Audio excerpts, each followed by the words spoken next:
One of the most widely used tactics on the right is to tell celebrities who speak out against Republican politics to shut up and blank. Don't let actors speak for themselves. No. For LeBron James, it was shut up and dribble. For Taylor Swift, it was shut up and sing. And for folks like Sarah Jessica Parker and Mark Ruffalo, it's shut up and act.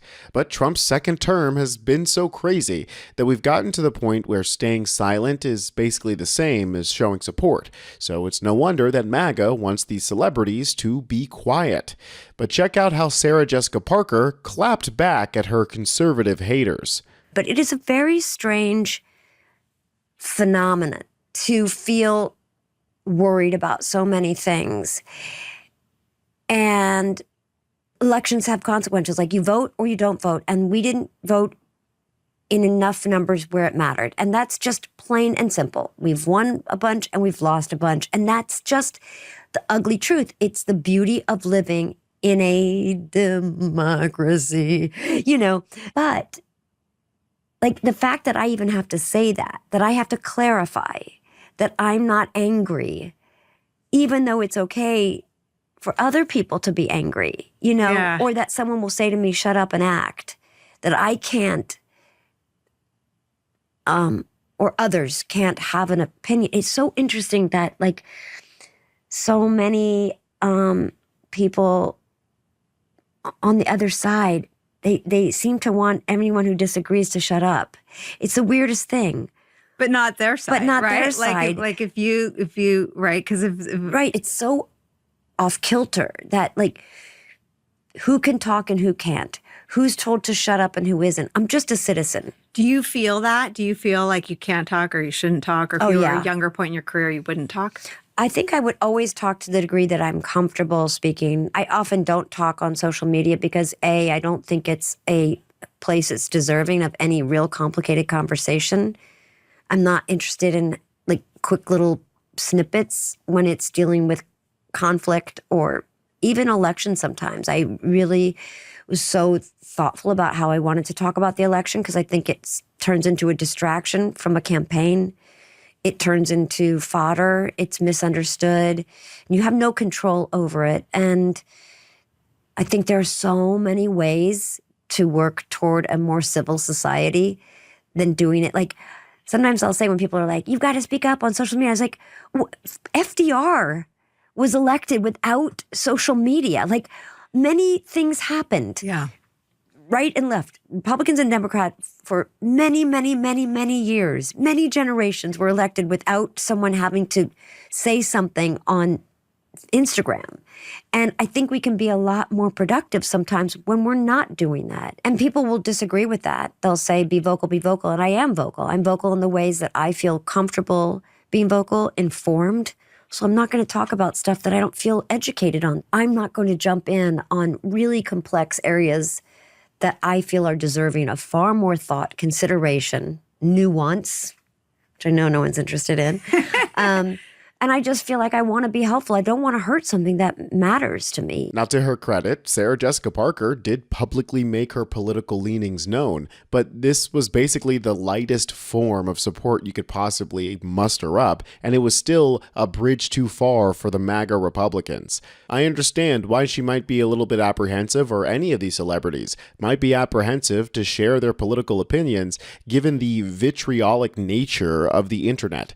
We live in a post-Elon Musk, post-Joe Rogan world where the internet seems to have been taken over by neo-Nazis and fringe right weirdos. Speaking of Joe Rogan, he was one of the celebrities that worked overtime in order to elect Donald Trump.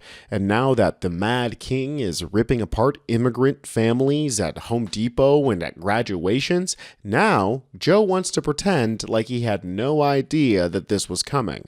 Yeah, I don't know what you think of the new administration. Certainly there are things that I like about and some of their pro-tech posture and things like that. But what's happening now is it's kind of disappointing. It's insane. Yeah.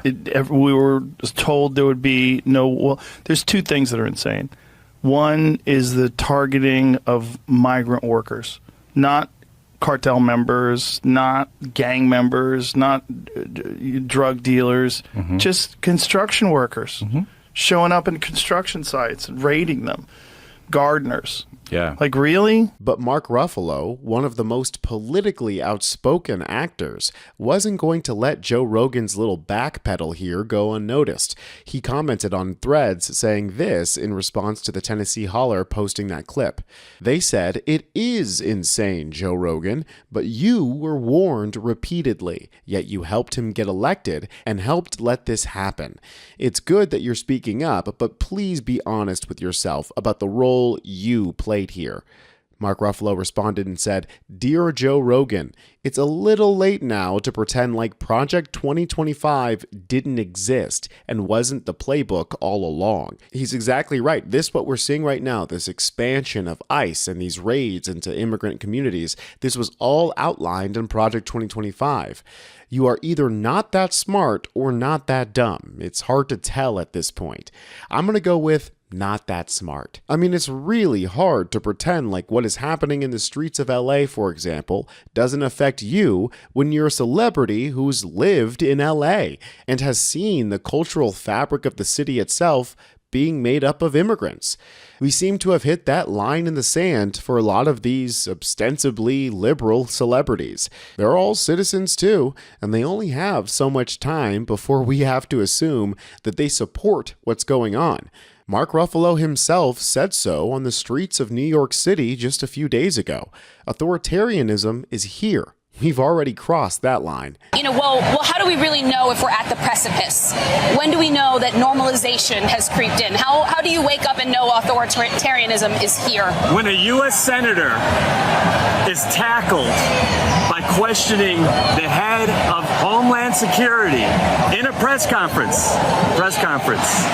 Okay, we're not in the halls of Congress now. We're in a press conference for the American people. When a U.S. senator is tackled in a press conference representing his constituency with a question to the Homeland Security who has invaded that state with a military presence, you know you're heading towards dictatorship.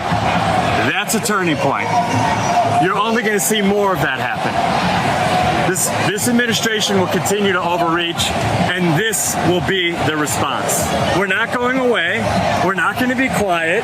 We love each other, and we realize that we love this country so much that we're leaving our homes today in the rain to express our friendship and love for the people here who made this place. And unless you're a Native American or a Mexican, you're an immigrant.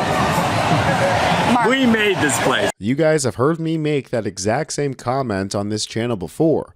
Damn near all of us are immigrants in this country. It's part of the fabric that makes up America.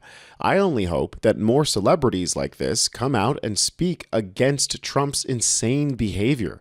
If you want to stay informed on what MAGA doesn't want you to know, well, you know where to find it, right here at Really American. I'm Tony Hinderman, and I'll catch you next time.